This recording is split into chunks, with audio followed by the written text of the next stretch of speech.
I heard an insight that really, really clarifies a nekuda about the avodah of Purim. We have a lot to accomplish over Purim, so it would be good that we discuss it.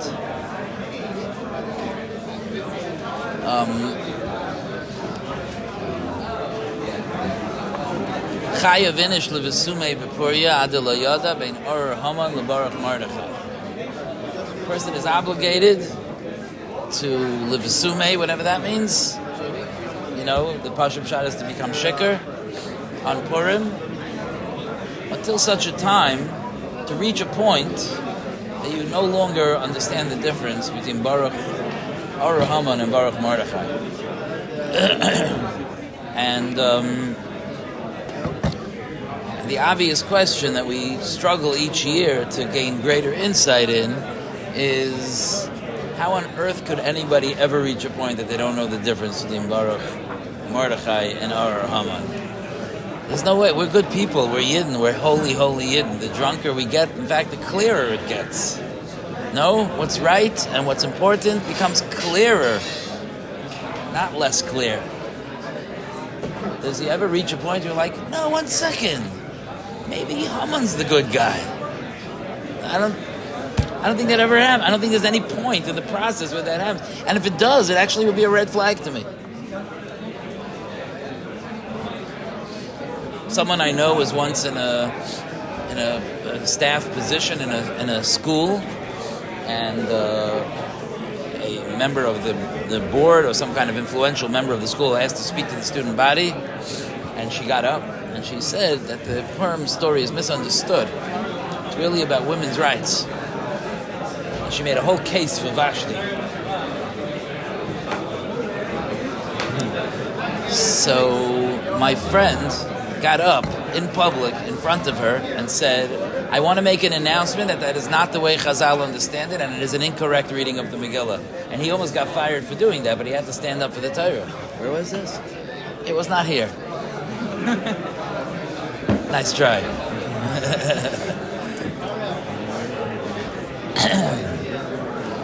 Okay?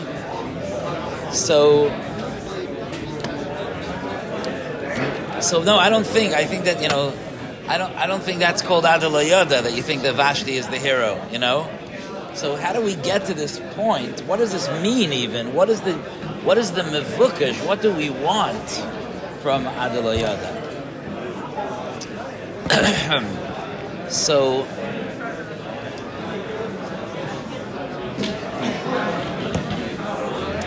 So let me say this, okay? Let me say this. The battle, the war between Haman and Mordechai, between Amalek and Klal Yisrael, is the part of a war that takes place throughout history, from the beginning of time, that the Nachash tried to seduce Chava and Adam, till today's times. There's this conflict between the forces that want to pull us away from HaKadosh Baruch Hu, and the pull that we have, the natural pull that we have to be close to HaKadosh Baruch Hu. And one of the places that war expressed itself in fierce battle was between Yaakov and Esav. Esav being the great-grandfather of Haman and the spiritual heir of the Nachash. Now, Esav, I'll tell you something interesting about Esav. Esav had the begadim of Adam Arisha, right? Esav, through an act of murder that he committed, he stole the clothing of Adam Arisha, and Esav also was naturally very, very hairy. So when Yaakov Avinu went to steal the brachas from Esav, which is kind of interesting that the brachas were taken in a gneva. No, interesting. Something to be oimed on. Maybe I'll circle back to that. But Yaakov Avinu put on the gedoye izim, like hides of goats, in order to camouflage his own skin so that Yitzchak should think that he's Esav. And when he walked in to Yitzchak, Yitzchak commented about how wonderful it smelled. Re'ei reach beni, take a look, the smell of my child. Kereach sadeh asher berchai Hashem is like the smell of the field that Hashem blessed him with, thinking that it was Esav. And Chazal say when Yitzchak Avinu is amazed by a smell, it's not because it smells like roses. When Yitzchak Avinu is amazed by a smell, it's because nichnas imoy reach Gan Eden, Chazal say. He actually smelled Gan Eden. Which is fascinating that when Yaakov walked in wearing these hides, which represent Esav, Izem Bechlal, the Sa'ir represents Esav. Esav is called an Ish Sa'ir.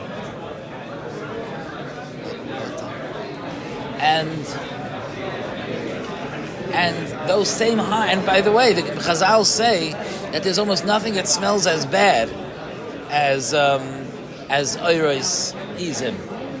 It's not a good smell.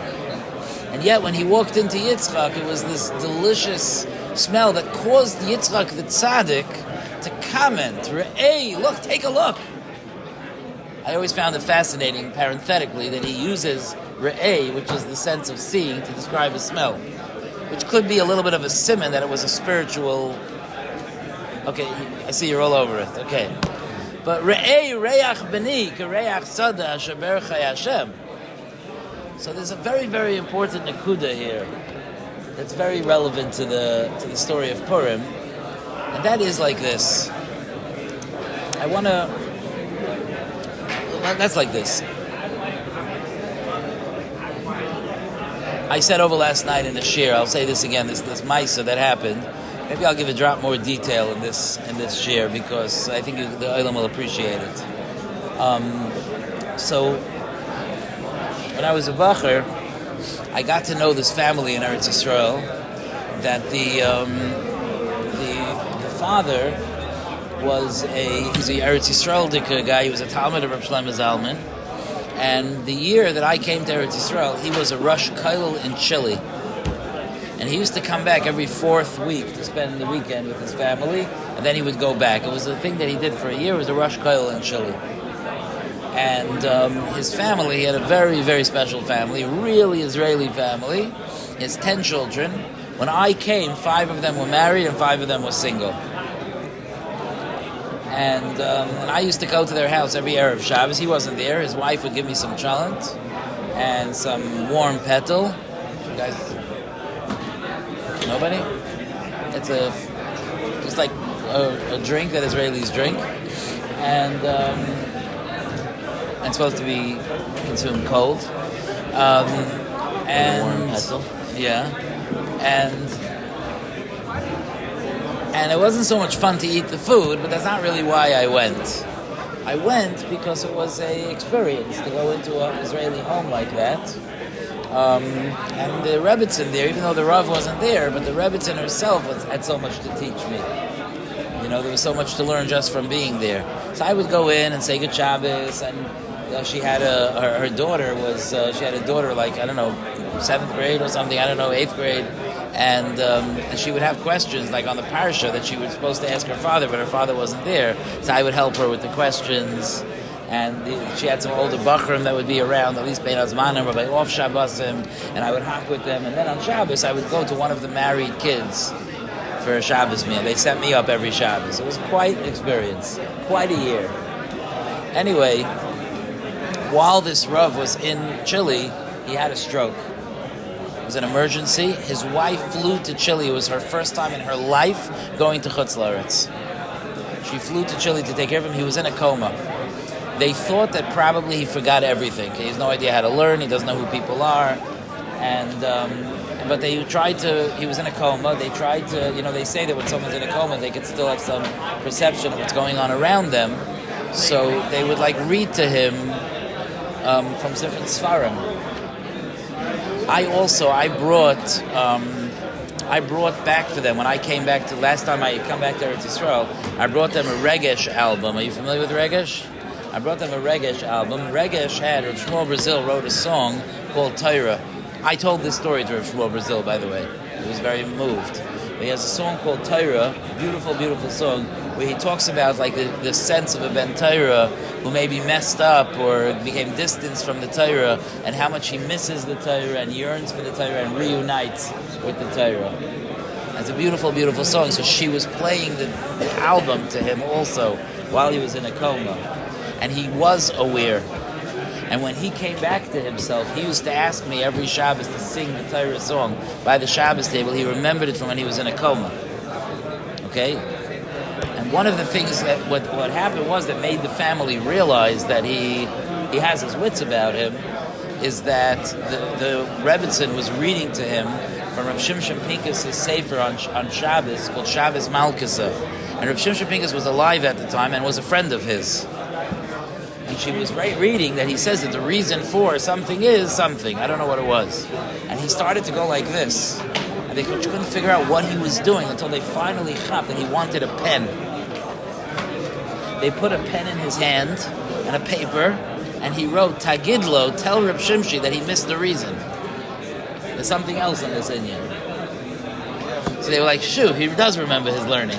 It was like a moment. And just to see a family, that the whole family was like rejoicing that their Abba remembers his Torah.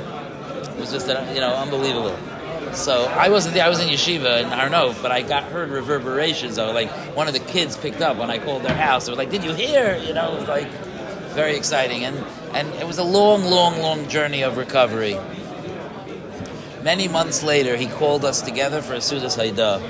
We came to his house, and the house was set up like mamish like a yantif, and it was a Sudas Haidah, and he got up to speak, and he said as follows. He said, why am I thanking Hashem today?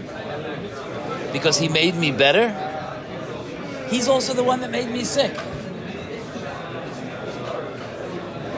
So he said, Mashal, trying to think about that part, He said, Mashal lama davar doima. He said, a caterpillar is a very free animal. It can go wherever it wants. Even walls don't stop it. It could go up, climb trees. It could do whatever it wants. 10,000 legs. It could do whatever it wants. And then one day, the caterpillar finds itself in jail. A cocoon forms around it. And it's in a dark jail that it can't move for months. And then one day, that jail opens, and the caterpillar finds itself transformed. And it has become a butterfly. And now it can fly. You thought it was free before? The caterpillar can now fly. It's a beautiful butterfly that can fly. He says when the caterpillar thinks back to that jail, he doesn't say, thank God I came out of the jail. He says, thank you Hashem that I went into the jail and that I came out of the jail. Because I'm not the same person I was before I went in. So this person, I heard of my own ears. It was an incredible moment. This Rav says, Rabbi Sonnenschein, I'm not just grateful to Hashem for making me better. I'm grateful to Hashem for making me sick and for making me better. Because I'm not the same person that I was before I became sick. I have a different relationship with Hashem now. I've accomplished something. I've become something. And that's a lesson for us to know that the difficulties that we encounter in our lives, it depends how we relate to them. If we succumb to the nisayon and we don't rise to the challenge, then it's bad. But if we can use the challenge properly as an opportunity to grow, so then the challenge itself becomes part of the story, part of the journey of the Taiv. And the same thing is true with our Yetzer Hara. When we're sitting in our lives and we're gripped with the pull of the Yetzer Hara, so we look at that as bad. But that's only in as much as we're giving into the Yetzer Hara. But if we could transcend that, if we can use that challenge as an opportunity to build our muscles, to become stronger, and that Yetzer Hara, instead of bringing us down, it served to catapult us to greater aliyah, because we've had to build ourselves in the fight against the Yetzer Hara, then the Yetzer Hara is not part of the then the Yetzer Hara is not part of the Ra, he's part of the Tov. When Esav goes into when Yaakov goes into Yitzchak with the Izim represent the Yetzer Hara. But when Yaakov goes in, Yaakov is going in with the determination of the tzaddik that he's going to use his encounter with the Yetzer Hara as a way to grow in his avodas Hashem. It's not the pshat that despite the fact that Izim smell bad, Yaakov smelled good. No, it's because Izim smell bad that Yaakov smelled good. Because Yaakov took this foul-smelling Yetzer Hara and he said, I am going to use the challenge that I'm facing. I'm going to use the difficulty as a way to grow. So that's Nichnas Imoy Reach Gan Eden. That was the smell. That was the bad smell. But that bad smell is a good smell when you use it properly. Oh, if this is true, if this concept is true, and it is, so Chayiv Inish Livsume Bepuria, our job on Purim is to reach a clarity that all of the bad that exists is just there to help us grow. So the Mordechais of the world are there to help us grow, and the Hamans of the world are there to help us grow as well. You know, when Rabbi Kalish was here, he mentioned that Haman taught us the value of a Yid. Right? Is that right? I think he said that. Haman taught us the value of a Yid. If Rabbi Kalish looks at Haman and he says, my Rebbe Haman, you taught me what a Yid is. So, is that Baruch or Arur? Is that good or bad? No. That's taking the Ra, and instead of succumbing to the Ra, it's saying, that's something to avoid, that's something to learn for, that to learn from, and that's something to grow because of. That's what builds our muscles. Go to the gym and go to one of the weight machines. You know, so let's say you have the machines that you pull like this. Okay, what? Pec deck. Again? Pec deck. Pec deck. Okay, thank you. And you load on a certain amount of weight, right? Yeah. So I'm going to go there. I'm going to go to the gym. How much weight do you put on? What? So let's say a strong guy. Try how much? Let's say a strong guy puts 100 pounds on, okay? Yeah. And I'll come there and I'll sit down and I'll grab a hold of the machine and it's not working. So I'll say to my personal trainer, it's not going. Well, he says, well, you got to push through it. You got to gather your strength. So you know what? I agree with you that I need to push the things together. I have a great idea. Take off the weights, and you'll see how quickly I can do it. It's amazing. It's gewaldig. I'll mamish do the job. Or another mashal. Imagine that a guy is taking a defensive driving course. You know, like for certain professions, like to become a cop, you have to take a defensive driving course. So they'll set up a field or a parking lot with cones. And you have to avoid knocking down the cones at high speed. You have to be able to drive very well. And this cop does the race. They turn on the clock. He drives through it quickly, knocks down half the cones. Tries again, knocks down half the cones. He finally tells the guy, listen, I have a great idea. You want me to get from one end to the other without knocking down the cones? Just put the cones on the side, and you'll see how quick I get from one end to the other. Like, that's very nice, but you're not growing from that. You're not becoming stronger or smarter because of that. The weights in our life, that's our Hamans. That's the Yetzer Hara. So there's two ways to use the Yetzer Hara. I could succumb and say, okay, I'm not going to lift the weights. Or I can say, no, the weights are making me stronger. They're making me more powerful. And if I can do that, so then I don't know the difference between Baruch Mordechai and Baruch Haman. They're both part of my growth. The Baruch Mordechais of the world are part of my growth, the things that bring me up and that inspire me. And the Baruch Hamans, that's also part of my growth. It's something for me to avoid. Those are the cones that I'm avoiding. So that's an avodah for us to think about on Purim, is a new way for us to reimagine our nisyonos. A lot of times in life, we look at our nisyonos and we just say to Hashem, I don't want this. I don't want this nisayon. I'm kaifer. Take it back. I don't accept it. I'm not makabel. I don't want this. I don't want to deal with this challenge. Take it away. No, that's like saying take off the weights. That's not how we become who we were meant to become. We become who we were meant to become by embracing the challenge. And that's part of our avodah on Purim.